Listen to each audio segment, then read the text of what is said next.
bom dia, boa tarde, boa noite. Aqui é o professor Caio. A gente continua a segunda parte da aula de República Velha. A gente terminou falando sobre a situação econômica deplorável na qual o Brasil se encontrava desde o final da monarquia, desde o período imperial, ali com a abolição da escravidão e o processo de desequilíbrio monetário pelo qual o Brasil vinha passando naquele momento, mas a situação se agrava muito profundamente quando o Rui Barbosa se torna ministro da Fazenda do Marechal Deodoro. E aquela ideia ali de emissão de dinheiro, de fazer dinheiro, acaba gerando um enorme processo inflacionário e especulativo. Resultado: a economia brasileira não ia nada bem. A gente vai ter uma crise econômica que vai ser motivada pela inflação, tá? E que se agrava um pouquinho mais na cidade do Rio de Janeiro com a ameaça de desabastecimento. O que é desabastecimento? É quando faltam produtos básicos para o cotidiano. Não sei se você vai lembrar disso, mas há alguns anos atrás a gente teve uma importante greve de caminhoneiros, ainda no governo Michel Temer, em 2018, se não me falha a memória. A gente teve uma importante greve de caminhoneiros e, naquele momento, itens básicos do nosso cotidiano acabaram tendo seu preço multiplicado inúmeras vezes. Por exemplo, um quilo de tomate que normalmente custa 5, 6, 7 reais passou a custar 15, 20 reais. Um litro de gasolina que estava custando antes disso 5 reais passou a custar 10, 15 reais. Então, os preços eles aumentaram muito. Tá? E mesmo assim, muitos produtos simplesmente desapareceram das prateleiras. Aqui no caso da greve dos caminhoneiros, a gente teve, por exemplo, o desabastecimento de ovos. Não tinha mais ovo para comprar, nem que você quisesse. Era mais ou menos esse o perigo que havia lá na República Velha, na época do encilhamento, porque justamente por essa crise, o poder de compra das pessoas mais pobres acabou ficando muito prejudicada. A maior parte do abastecimento da cidade do Rio de Janeiro era feito de maneira ferroviária, usando o modal de transporte ferroviário, e os ferroviários que trabalhavam na Central do Brasil, naquela época a Central do Brasil não era só transporte de passageiros, também havia transporte de cargas. Esses ferroviários que trabalhavam na Central do Brasil, pessoas em geral de classe um pouco mais pobre, sentiram a crise na pele, sentiram os problemas econômicos causados pelo encilhamento e falaram: olha, a gente quer reajuste de salário, a gente quer melhores condições, os salários que a gente está recebendo são muito baixos, a inflação destruiu o poder de compra desses salários, a gente quer reposição salarial. O governo se recusou a dar o aumento salarial requerido pelos ferroviários da Central do Brasil, e eles entraram em greve. Então a gente vai ter um duplo problema aqui, uma inflação que já afetava a sociedade e que destruía a economia dos mais pobres, que não conseguiam comprar os itens básicos, e ainda mais um perigo de desabastecimento nesse mesmo momento, 1791, 1792, um perigo de desabastecimento devido a essa ameaça de greve dos ferroviários da Central do Brasil. O Deodoro da Fonseca, então, decide tentar implantar uma ditadura e começa a brigar com o parlamento, começa a brigar com o poder legislativo, tentando exigir maiores poderes para, com isso, segundo ele, ser capaz de contornar a crise. Só que o poder legislativo via nisso o perigo de uma ditadura militar. Não sei se a gente já comentou sobre isso na aula passada, mas havia nessa nascente República Brasileira a disputa de duas grandes e importantes correntes que tentavam dizer para que direção a República Brasileira deveria andar. Havia uma corrente americanófila, uma corrente favorável ao modelo dos Estados Unidos. A gente sabe, inclusive, que o Brasil copiou o nome Estados Unidos, né, como nome do Brasil, Estados Unidos do Brasil, a partir desse nome original dos Estados Unidos da América. A gente copiou, por exemplo, a bandeira por algum tempo dos Estados Unidos da América.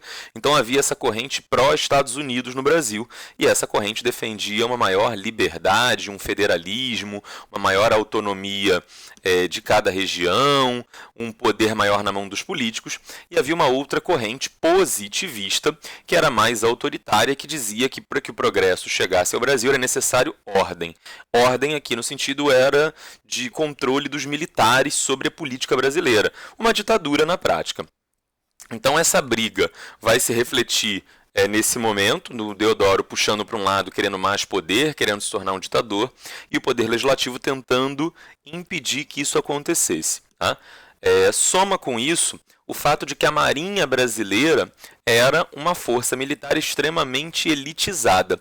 A Marinha brasileira, os integrantes, os oficiais da Marinha brasileira, eram, em geral, nessa época, indivíduos que vinham das classes mais elevadas, ou latifundiários, ou descendentes de latifundiários, enfim. Então, Quando a gente falava em marinha nesse momento, a gente falava da elite tradicional do Brasil. Já o exército não, os oficiais do exército, eles em geral eram indivíduos que se originavam das classes médias, né? Eram pessoas assim mais de classe média. Eu não sei se você sabe sobre isso, mas existe uma relativa rivalidade entre as Forças Armadas brasileiras. Existe uma tradição nos desfiles de 7 de setembro de que a força que desfila primeiro, a força militar que nos desfiles de 7 de setembro desfila primeiro perante o governante, perante o presidente, é a força militar mais antiga. Eles têm a honra de entrar primeiro para marchar. Tá? A força militar mais antiga entra primeiro, as forças militares mais recentes entram depois. Não há a menor dúvida de que a aeronáutica é a força militar mais recente. Ok, ninguém duvida disso, porque o avião é uma invenção bem recente. A grande discussão desde a nossa época da independência é se a Marinha era mais antiga que o Exército ou se o Exército era mais antigo que a Marinha. O Exército dizia, olha, nós somos mais antigos, o Exército brasileiro é o mais antigo. É mais antigo que a Marinha. Por quê? No momento em que Dom Pedro I proclama a independência do Brasil, quem estava com ele eram soldados, né? Então, o exército é mais antigo, a Marinha só veio depois. E a Marinha contra-argumenta dizendo nada disso, porque antes mesmo de o Brasil ser Brasil, isso aqui só começou porque chegaram aqui de navio os portugueses. Então, não haveria Brasil se não fosse pela Marinha. A Marinha ela faz parte do próprio nascimento do Brasil. O exército rebate dizendo, não, mas aí não era a marinha brasileira, era a marinha portuguesa. Enfim, tem essa certa discussão aí muito antiga, né, para ver qual força militar era a mais importante. Eu estou te falando disso por quê? Eu vou te cobrar isso em prova? Não, mas eu preciso que você entenda que, do ponto de vista da marinha, era humilhante que tanto o presidente do Brasil quanto o vice e que a mudança de governo no Brasil de Império para República tenha acontecido pelas mãos do Exército, que o Exército tenha tomado o protagonismo, que o Exército tenha se mostrado mais importante. Então a Marinha se sentia meio que humilhada e relegada a um segundo plano. E isso, para uma força que era composta por indivíduos da elite, era completamente ultrajante. Então junta isso tudo. A situação econômica não ia bem. Politicamente, o Deodoro começa a brigar com o poder legislativo e perde apoio. E a Marinha, que já não tinha muito motivo para gostar do Exército, decide entrar na parada. Os comandantes dos navios de guerra brasileiro, a gente vai chamar a Marinha de Guerra nessa época de Armada, vão fazer uma revolta. Tá? Os comandantes dos navios eles vão apontar, aqui na Baía de Guanabara, vão apontar os canhões dos navios para a sede do governo e falar assim, Deodoro, renuncia, vai-se embora, pede para sair, né, do governo, renuncia porque não tem mais espaço para você. Acabou. Com medo de uma possível guerra civil, o que o Deodoro faz? Ele renuncia. E quando ele renuncia, quem assume o poder é o seu vice, o vice-presidente, Marechal Floriano Peixoto. Tá? O que dizia a Constituição brasileira nesse momento? Que se o presidente, por qualquer motivo, saísse do poder na primeira metade do mandato, seria necessário convocar novas eleições. Tá? Como havia mais ou menos um ano, né, menos do que isso, que o Deodoro da Fonseca havia sido eleito indiretamente pelo poder constituinte, como primeiro presidente eleito do Brasil, eleito constitucionalmente, não se estava nem na metade do mandato ainda. Então, o que dizia a Constituição é vamos fazer novas eleições. Deodoro sai, o Deodoro pede para sair, o Floriano tem que sair junto, ele só vai ficar temporariamente até as eleições acontecerem e pronto, a gente faz uma nova eleição. Tá? Havia, inclusive, um boato de que alguns desses comandantes da revolta da Armada queriam se candidatar à presidência do Brasil. Acontece que o Marechal Floriano Peixoto falou, não, nada disso, não vou sair de jeito nenhum, não precisa nem fazer novas eleições, eu não vou nem ser presidente, eu vou ser presidente em exercício. Tá? Eu sou vice-presidente e você vice-presidente até o final. Eu não vou me transformar em presidente e eu vou só ficar exercendo o cargo até o final. Não precisa de novas eleições, não. O que o Floriano Peixoto estava fazendo na prática era um golpe político. Ele estava desrespeitando a lei e a Constituição brasileira para se manter no poder. Só que como ele tinha um enorme apoio dentro das Forças Armadas, e como ele tinha uma personalidade, né, de durão, vou resolver os problemas e tal, ele acaba conseguindo um certo apoio ali dentro dos grupos militares e não renuncia e não abandona, não convoca novas eleições, enfim, permanece no poder. Tá? A Armada, então, a Marinha de Guerra, então, que havia feito essa primeira revolta para forçar a renúncia do Deodoro, faz uma segunda revolta, pouquíssimo tempo depois, agora para tentar forçar a renúncia do Floriano. E o Floriano vai dizer: não, não renuncio não. Se quiser vir me tirar, vem aqui pessoalmente, não vou abrir mão não. Resultado, os navios de guerra começam a atirar na cidade do Rio de Janeiro e começa-se a se instalar canhões, olha aqui uma foto de canhões no litoral da cidade que começam a contra-atacar esses navios. É a partir desse momento que o Floriano Peixoto vai ganhar a fama, o apelido de Marechal de Ferro, pela dureza com a qual ele trata essa questão. Como é que se resolve esse problema? Vamos lá. A princípio, o Floriano ele tinha uma vantagem. Ele estava em terra, ele tinha os recursos todos, ele tinha combustível, ele tinha munição. Quem estava no navio não tinha como reabastecer esse navio, né? Eles não vão poder ancorar, os navios não vão poder ancorar no porto do Rio de Janeiro para reabastecer, para sair do porto e atacar de novo a cidade do Rio de Janeiro, né? Então o que vai acontecer é que o exército começa a ganhar vantagem. Quando a Marinha se vê, né, quando esses revoltosos da Marinha se veem enfraquecidos, eles pensam: precisamos buscar apoio em algum lugar. Eles tentam apoio internacional dos Estados Unidos, não conseguem, tá? E nesse exato momento vai acontecer uma outra revolta no sul do Brasil. Essa revolta que vai acontecer no sul do Brasil chamava-se Revolta Federalista, ou Revolução Federalista. O que foi a Revolução Federalista? Eu não coloquei um slide só para ela. Ela praticamente não é cobrada aqui no Sudeste. Do Sudeste para cima ela não é cobrada. Normalmente se fala mais de Revolução Federalista em questões de vestibular e tal, de concursos, provas, nas provas que são feitas no sul do Brasil, né? Institutos federais do sul do Brasil e tal, cobram esse tipo de questão. Aqui pro Sudeste, nem mesmo as universidades privadas cobram, não é muito costume se cobrar a Revolução Federalista. Essa tal Revolução Federalista era uma briga que estava acontecendo lá no sul do Brasil, em que um lado defendia que o presidente da República deveria ter maior poder, maior autoridade, inclusive sobre os governantes dos estados, contra um outro grupo que dizia que o presidente da República deveria ter um poder quase que simbólico dentro de uma estrutura de poder federalista. Cada estado tem o seu próprio governador, cada estado tem sua própria Assembleia Legislativa local, e o presidente manda pouco ou nada no que acontece nos estados, tá? Essa revolta está rolando lá no sul. Os navios da Armada, da segunda revolta da Armada, estão aqui no Rio de Janeiro e eles pensam assim: e se a gente for lá no sul tentar fazer uma aliança com os federalistas, tá? Que são os caras que querem que o presidente tenha menor poder, porque justamente eles estavam brigando com o presidente, e aí a gente reabastece os navios lá, pega munição, pega combustível, mantimentos e tal, e voltamos aqui para entrar em conflito novamente.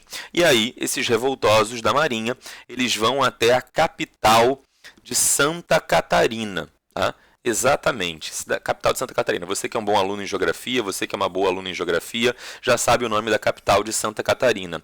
É a cidade de Desterro, tá? A capital de Santa Catarina, nesse momento, chamava-se Desterro. Tá?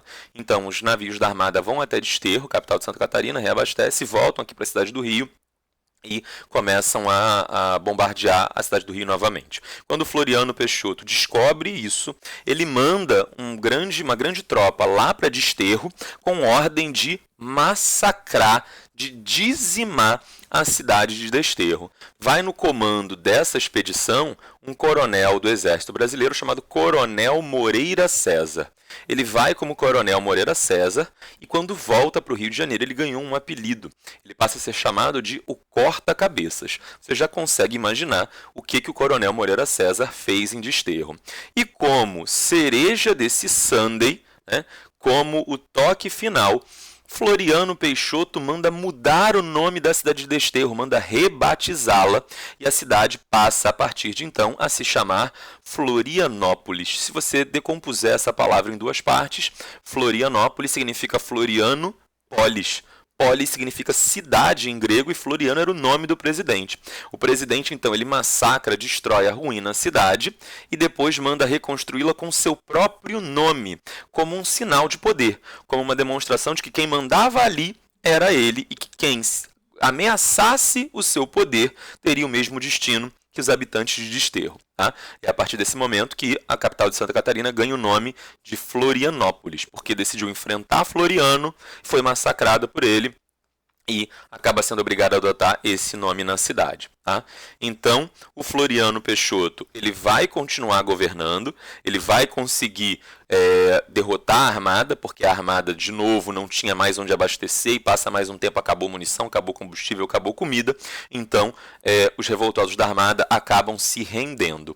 Não são presos, porque prisão é uma pena extremamente grave para os comandantes da Marinha, enfim, para as Forças Armadas, a pena de prisão é uma pena muito grave, mas eles são colocados na reserva. O que é colocado na reserva? É como se você, entre aspas, tivesse sido aposentado. Tá? O militar, quando ele deixa de estar ativamente trabalhando, ele não se diz que ele se aposentou, você diz que ele foi para a reserva. Então esses comandantes são colocados na reserva, o que foi para eles uma baita humilhação, né? Alguns foram rebaixados de posto, assim, era uma coisa realmente revoltante, humilhante. Mas o Floriano, ele não mata, não prende nenhum desses comandantes, eles simplesmente são anulados na sua influência política. O Floriano é o cara que vai sufocar essas revoltas e ele vai produzir um congelamento de aluguéis e tabelamento de preços. Tá? O que é congelamento de aluguéis? Ele criou uma regra, um decreto, que a partir daquele momento, quem pagava aluguel, né, o preço do aluguel, ele não poderia aumentar mais. Ou seja, era uma forma de combater a inflação sobre os aluguéis. E ele estabeleceu qual seria o preço cobrado sobre a carne. Com isso, o Floriano ele conseguiu atender as duas principais demandas da população mais pobre: garantia de moradia e garantia de alimentação, por um preço que essas pessoas sabiam que seriam capazes de pagar. Elas sabiam que o preço da sua moradia e da sua comida não aumentariam ao longo do tempo e que, portanto, aquilo que elas ganhavam seria capaz de custear a moradia e sua alimentação. E isso deu um enorme apoio popular ao Floriano Peixoto. Esse movimento de apoio a Floriano passa a ser chamado de jacobinismo florianista. Jacobinismo aqui tem uma nítida conotação relacionada à Revolução Francesa, ao partido de esquerda lá da Revolução Francesa, que eram os jacobinos, e que tomaram medidas exatamente como essas aqui, congelamento de preços. Isso foi uma das regras que os jacobinos vão fazer enquanto estiverem governando a França, a chamada Lei do Máximo, que proibia aumento de preço, de aluguéis, de produtos em geral. Tá? Então, como o Floriano faz algo similar, esse movimento de apoio a ele passa a ser chamado de jacobinismo florianista. O Floriano Peixoto ele vai com isso conseguir fazer uma centralização política, ganha aquele grupo que determinava que o presidente teria maior influência, pelo menos temporariamente, só que isso acende a luz de alerta de que o Brasil poderia virar uma ditadura militar. Isso faz com que as elites civis, tá, das diversas regiões do Brasil se voltem contra o Floriano. Quando chegar o ano de 1894, o ano determinado para acabar o primeiro mandato de presidente, né, eleito do Brasil, que deveria ter sido começado e terminado pelo Deodoro, mas o Deodoro sai ainda em 1891. Esse mandato é encerrado pelo Floriano Peixoto, que, contrariamente ao que todo mundo pensava, não tenta se perpetuar no poder por mais tempo, não tenta dar um golpe, nada do tipo, né? Até porque, segundo alguns, ele já estava velho, estava já ficando doente.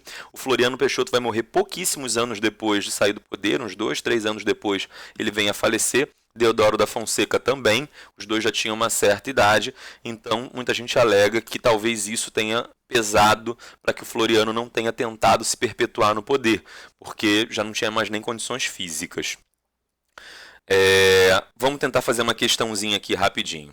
Havia no Brasil pelo menos 3 correntes que disputavam a definição da natureza do novo regime: o liberalismo à americana, o jacobinismo à francesa, esse do Deodoro do Floriano Peixoto, e o positivismo de Auguste Comte, defendido por Benjamin Constant. Benjamin Constant foi um dos militares lá que liderou a proclamação da República, era um coronel, se não me engano, na época, que estava lá junto com Deodoro da Fonseca no momento da proclamação da República. As 3 correntes combateram-se intensamente nos anos iniciais da República até a vitória de uma delas. Tá? É o que eu acabei de te falar. O Floriano Peixoto ele estava correndo o risco de implantar uma ditadura, de se perpetuar no poder, mas ele acaba saindo porque já estava velho e doente. Tá? Então, ele não cria essa ditadura. E esse jacobinismo acaba quando ele sai. Tá? Então, assim, muita gente pensa que poderia ser a letra D, uma mistura de positivismo com o jacobinismo. Só que, na verdade, isso era uma característica muito mais pessoal do Floriano Peixoto do que uma característica que tenha se perpetuado no governo no Brasil. Quando o Floriano sai, essas duas correntes elas enfraquecem completamente. Então, se eu estou te dizendo que positivismo e jacobinismo enfraquecem, tá? Qual é a corrente que sobra?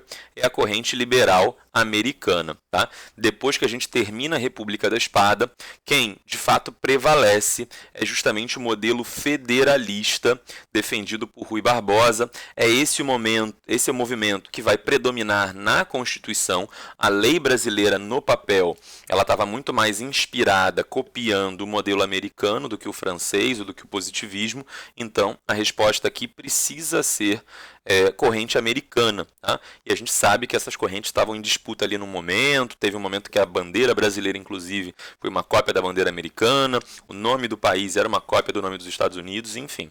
Então, é a letra C, a resposta correta aqui do vestibular da Universidade do Estado do Ceará. Tá? Quando o Floriano Peixoto sai, as elites civis se unem para chegar ao poder. E aí começa uma nova fase do poder no Brasil, uma nova fase do poder republicano no Brasil, chamado de República Oligárquica. Tá? Esse momento vai começar com a eleição de Prudente de Moraes, era um paulista, tá? E ele era um representante das elites agrárias, dos latifundiários, dos grandes fazendeiros. Ele marca, né, o início do poder nas mãos de São Paulo, que vai se fortalecer quando ele for sucedido por Campos Salles. O Campos Salles, inclusive, quando chegar ao poder, ele vai criar um mecanismo para que São Paulo sempre estivesse nas cabeças, para que São Paulo sempre ficasse com uma influência maior que os demais estados. Tá? Que mecanismo é esse criado pelo Campos Salles para manter esse poder nas mãos de São Paulo? É a chamada política do café com leite. O que era essa política do café com leite? Era uma aliança política entre os estados de São Paulo e Minas, tá?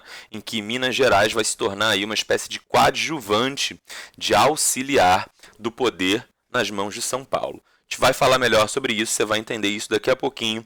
Aguenta só.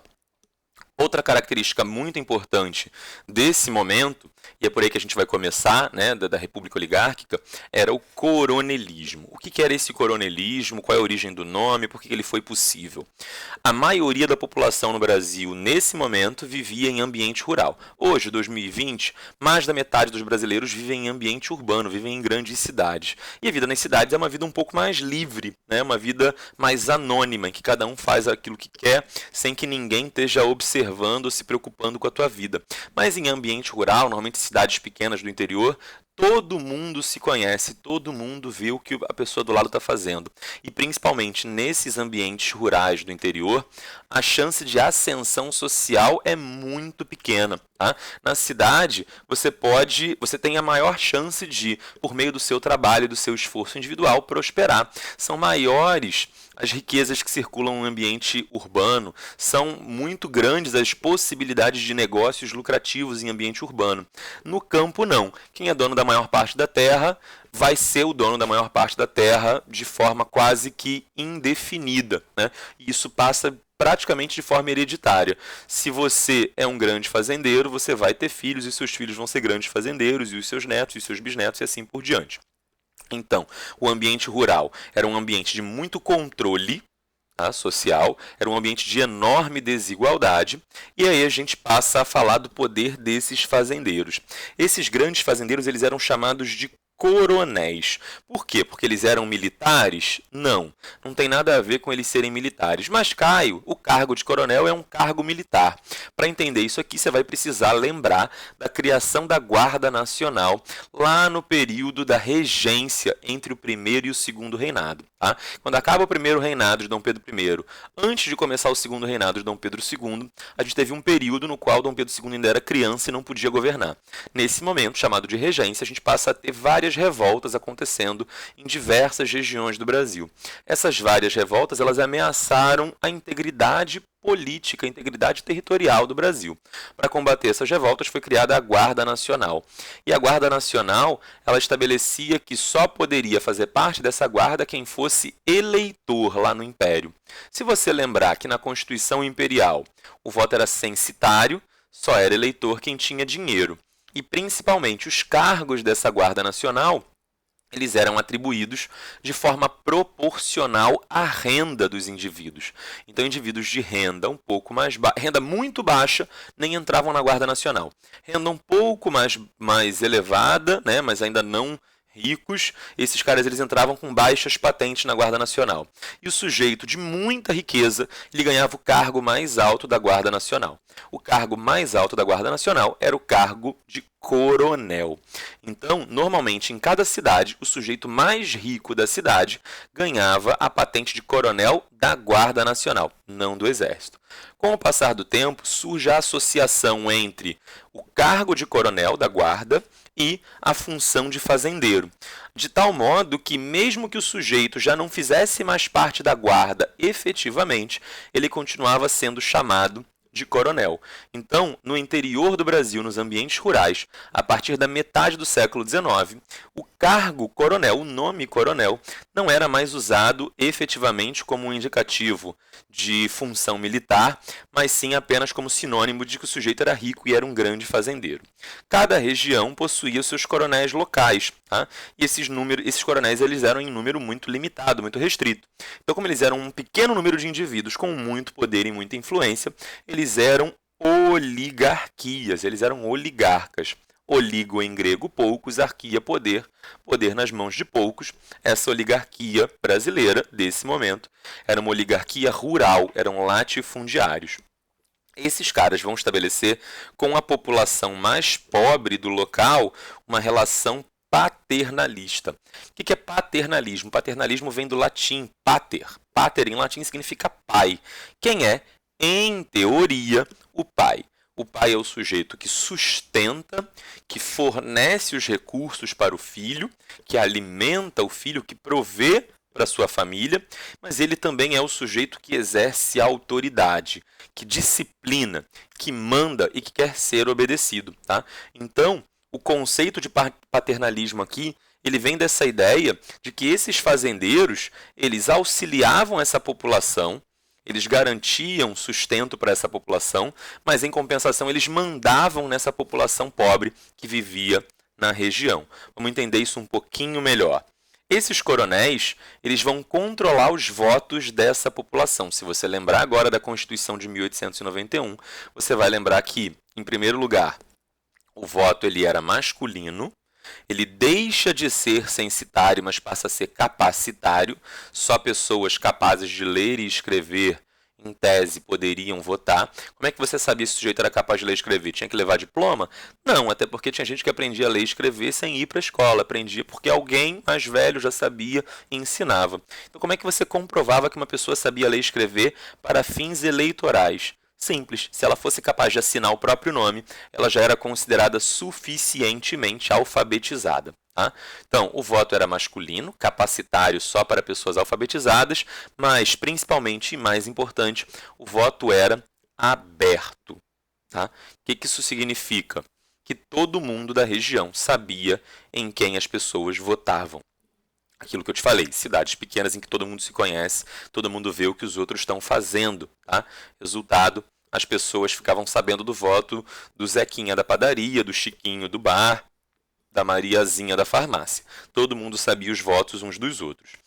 Inclusive o coronel. O coronel ele se preocupava em saber o voto de todo mundo. Tá? Por quê? Porque o coronel ele queria controlar o voto dessas pessoas.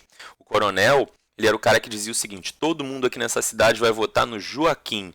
Ah, é, seu coronel? E por que a gente tem que votar no Joaquim? Porque Joaquim é meu filho, porque Joaquim é meu primo, porque Joaquim é meu apadrinhado, porque Joaquim é meu melhor amigo, porque Joaquim é alguém que eu vou garantir votos para eleger essa pessoa, em compensação, quando ele estiver no poder, ele vai me beneficiar, a mim, coronel, de forma particular e individual.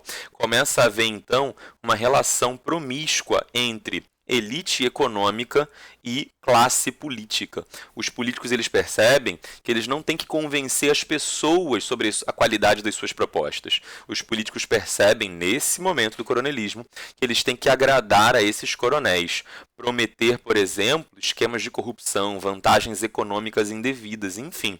Então a gente passa a ter um momento de enorme corrupção na política brasileira. Tá? Vamos lá então. A relação que esses indivíduos pobres estabeleciam com esse coronel é uma relação que a gente vai chamar de clientelismo. É como se paternalismo de um lado e clientelismo do outro fossem as duas faces da mesma moeda. Tá?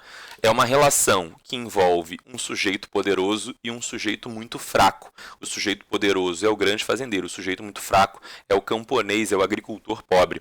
Do ponto de vista do senhor, do fazendeiro, ele é um pater, por isso o paternalismo do ponto de vista deles. Tá?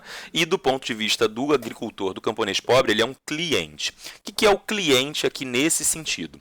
A expressão cliente aqui, ela vem da classe social dos clientes na Roma antiga. A sociedade romana ela era dividida em patrícios, plebeus, clientes e escravos, pelo menos no princípio da República. Tá? Cliente aqui, nesse contexto, nada tem a ver com cliente de loja, nada tem a ver com aquela frase de que o cliente tem sempre razão. Cliente aqui é o sujeito que é dependente de alguém poderoso. Ele se coloca a serviço de alguém poderoso. Do ponto de vista do coronel, quanto mais clientes ele tiver, mais poderoso esse coronel se torna. Um coronel com 1000 clientes, com 1000 pessoas que dependem dele, que obedecem a ele, é mais fraco do que um coronel com 5.000 clientes, com 5.000 indivíduos pobres que dependem dele e o obedecem.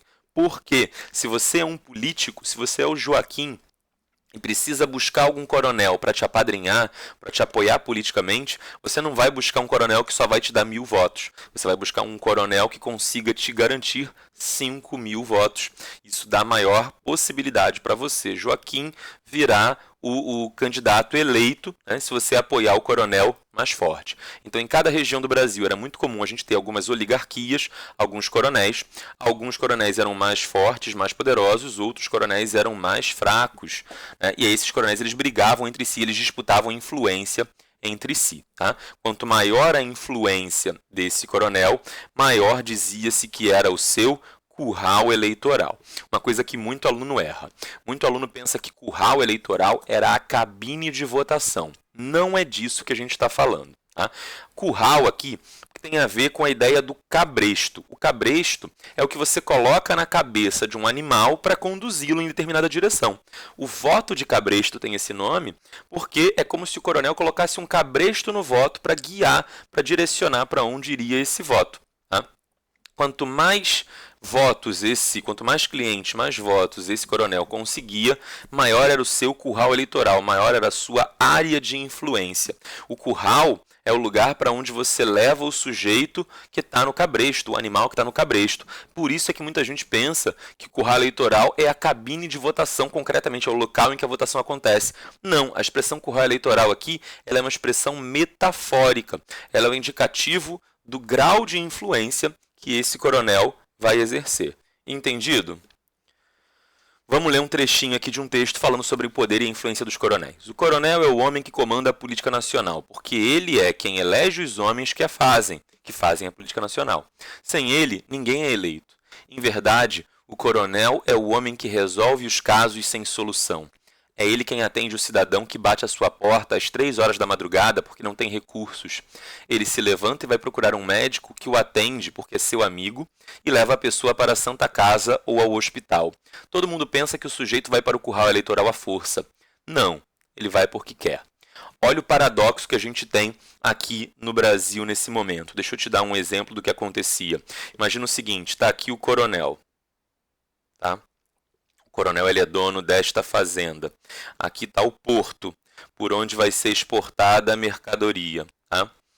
O coronel, uma vez que ele consegue eleger o Joaquim para prefeito, o Joaquim ele decide construir uma estrada. Qualquer poderia ser o trajeto, o traçado dessa estrada. Por acaso, como o Joaquim só se elegeu graças ao apoio do coronel, o Joaquim ele tem uma dívida de gratidão com o coronel. Então o Joaquim ele determina que o traçado da estrada vai passar justamente da fazenda do coronel até o porto. Isso traz benefícios para o coronel? Sem dúvida. Agora o coronel pode levar suas mercadorias até o porto e exportá-las muito mais facilmente, ganhar muito dinheiro. Tá? Mas mais importante que isso, essa obra que deveria ter custado R$1 milhão, ela acaba sendo superfaturada. O prefeito vai dizer, o Joaquim vai dizer que essa obra, ela, na verdade, custou 5 milhões. Qual é a consequência disso na prática, naquele momento da República Velha? Pegava-se 1 milhão para se construir efetivamente a estrada, e ela era construída, e os 4 milhões de diferença, né, esses 4 milhões extras, eles eram divididos em forma de corrupção, de propina, de suborno entre o coronel, o prefeito Joaquim, os diversos políticos da Câmara de Deputados ou de vereadores, entre as autoridades do poder judiciário que deveriam fiscalizar aquela obra, entre as autoridades do poder legislativo, entre os integrantes da imprensa, enfim. Todo mundo roubava um pouquinho da grana aqui, esse dinheiro ele ia se espalhando para um canto e para o outro. Esse indivíduo que está aqui, o Zequinha, ele é um agricultor pobre. Ele um dia precisa de tratamento médico para o seu filho, tá? Criança que está gravemente doente. Só que não há hospital nessa região. Por que não há hospital nessa região? Porque a maior parte do dinheiro é roubada, é desviada em escândalos, subornos, propinas, corrupção. Esse indivíduo Zequinha sabe? Não, ele não sabe. O que ele faz é, já que ele precisa de tratamento médico para o seu filho e não tem hospital na região, ele vai até a fazenda do coronel. E o coronel consegue tratamento médico para o Zequinha, e para o filho do Zequinha. E é por isso que o Zequinha vai se tornar enormemente grato ao coronel. E na próxima eleição, quando o Zequinha precisar escolher um candidato, ele vai escolher o candidato que o coronel mandar. Não só porque ele tem medo de que o coronel exerça poder sobre ele, o agrida, enfim, né? Ele pode inclusive, sei lá, ser morto, né? Isso acontecia. Não só por isso, mas porque genuinamente o Zequinha tinha gratidão em relação ao coronel. E como é que o coronel tinha tanto poder para conseguir um médico? É porque esse médico em questão, que era, não sei, o Pedrinho, para poder estudar medicina, que é um curso muito caro, esse Pedrinho ele pediu dinheiro emprestado ao coronel. E o coronel empresta esse dinheiro e fala, toma aqui, Pedrinho, pode se formar médico. Né? E agora que o Pedrinho se formou médico, ele deve favores ao coronel. Ele vai lá e presta esses favores que reforçam o poder do coronel. De onde o coronel tira o dinheiro que ele vai usar para custear, para financiar os estudos de Pedrinho? Ele tira justamente desse dinheiro extra aqui que foi desviado. Percebe? É um sistema no qual enormes recursos passam pelas mãos do coronel. Esse coronel usa esses recursos para reforçar o seu poder pessoal e é justamente isso que coloca a população mais pobre em situação de vulnerabilidade, que continua, portanto, sendo dependente do coronel. Zequinha mal sabe que o coronel, longe de ser um cara legal que o ajudou a conseguir tratamento médico, o coronel é justamente a causa de não haver hospital público disponível nessa região para que Zequinha leve seu filho.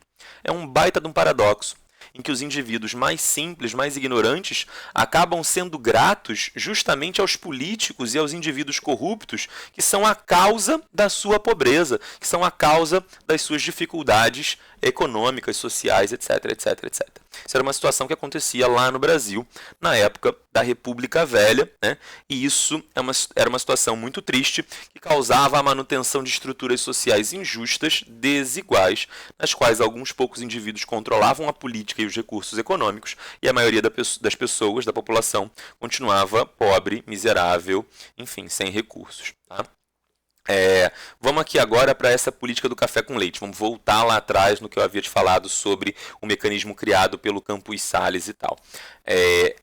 Basicamente, muita gente pensa o seguinte: São Paulo era um estado produtor de café. Então, nessa metáfora do café com leite, São Paulo é o café, porque o café traz muito dinheiro. E Minas era leite, porque leite também traz muito dinheiro. Não. Tá? Na verdade, Minas era o leite, porque nessa metáfora fica mais bonito você falar café com leite do que, sei lá, café com café ou café com qualquer outra coisa. Tá? Então você coloca o nome dessa política como política do café com leite, porque era uma metáfora bonita, era uma metáfora interessante. Tá? Mas o que São Paulo contribui para essa política do café com leite? São Paulo é o café? São Paulo é o café. E café, nesse momento, é muito dinheiro. O café é a base da economia brasileira. E o que Minas trazia? Minas trazia uma enorme riqueza derivada do leite? Não, o leite não trazia tanta riqueza assim. Até porque leite é um produto altamente perecível que não era passível de exportação em grande escala. Tá? O café ele trazia muita riqueza porque ele era exportado. Isso trazia uma enorme influência econômica para São Paulo. O que Minas contribuía aqui? Minas contribuía com o fato de ter a maior população do Brasil na época e, por isso, a maior bancada na Câmara dos Deputados. Isso trazia governabilidade. Vamos mais uma vez para a minha tela em branco, que não é em branco. Tá? O que é governabilidade? Vamos tentar entender esse conceito aqui. Governabilidade. Governabilidade é a capacidade que o chefe do executivo tem de impor as suas medidas, as suas ideias, os seus projetos e fazer com que aquilo seja aceito. A gente está falando de um sistema no qual há separação dos três poderes. Separação dos três poderes. O que isso quer dizer?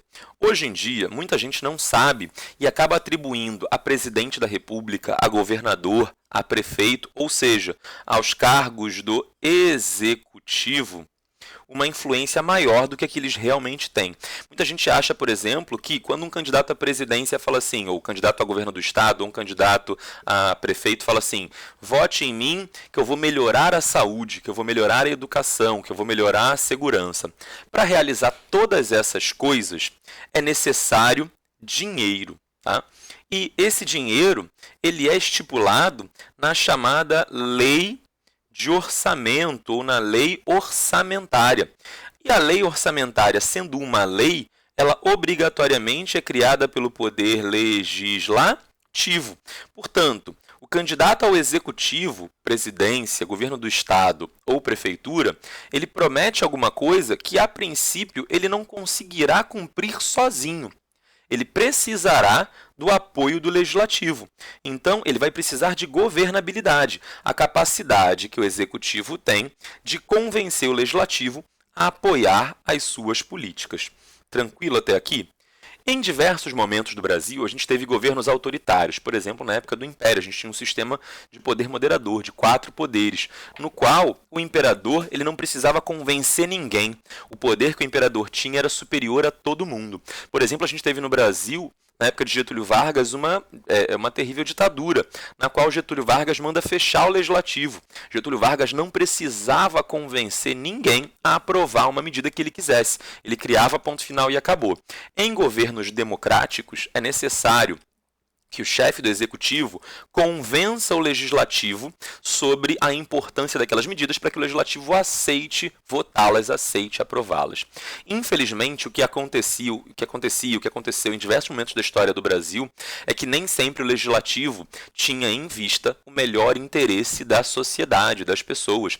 Frequentemente, o legislativo só aprovava uma medida, só votava uma regra pedida pelo presidente, só aprovava uma lei pedida pelo presidente, se esses caras integrantes do legislativo ganhassem dinheiro por fora, propina, suborno, corrupção. Tá? É uma situação grave que aconteceu em diversos momentos da história do Brasil, em que presidentes pegaram dinheiro público, tá? De nós, contribuintes, de nós, cidadãos, e usaram esse dinheiro para subornar, para comprar apoio. Essa era a questão da governabilidade. Tá? Buscando governabilidade, São Paulo sozinho não conseguiria fazer nada. O estado de São Paulo sozinho, mesmo sendo um estado muito rico, ele não conseguiria fazer com que as suas leis, as leis que os presidentes paulistas queriam aprovar, fossem por si só aprovadas. Era necessário ter muitos deputados na Câmara dos Deputados para que o legislativo quisesse fazer aquilo que o presidente queria. Então, o que se estabeleceu foi uma articulação política entre São Paulo e Minas, no qual São Paulo fala assim, Minas, Quando eu, São Paulo, estiver na presidência e o meu presidente paulista mandar um projeto de lei para a Câmara dos Deputados, todos nós, deputados de São Paulo, vamos votar a favor e vocês, deputados de Minas, também votem a favor, ok? E no próximo governo, vocês de Minas vão ocupar a presidência e sempre que um presidente de vocês de Minas propuser um projeto de lei, vocês de Minas votem a favor e nós, deputados de São Paulo, vamos votar a favor também.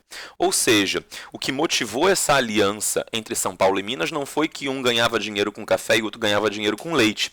É que um ganhava dinheiro, e esse dinheiro vinha do café, e o outro tinha poder político. E esse poder político vinha do fato de ser a maior população do Brasil na época, era a população de Minas Gerais. Tá? Essa política do café com leite vai estabelecer uma alternância de representantes de cada um dos dois estados, na presidência. Ora era um paulista, ora era um mineiro, e aí eles se apoiavam mutuamente. Você me entendeu até aqui? A gente está juntos. Tá? Tem aqui uma imagem que representa, que ilustra isso, como se fosse uma gangorra de poder. Ora, quem está por cima é São Paulo, e Minas tem que aceitar que está embaixo e apoiar. Ora, Minas está por cima e é São Paulo quem aceita o jogo do outro lado. Se você já brincou de gangorra, você deve saber que para que todo mundo se divirta na gangorra, os dois lados têm que aceitar, ora está em cima, ora está embaixo. Se um lado nunca aceita ficar embaixo, ou nunca aceita ficar em cima, e desequilibra de forma permanente essa gangorra, a gangorra ela não vai poder fazer o seu movimento natural.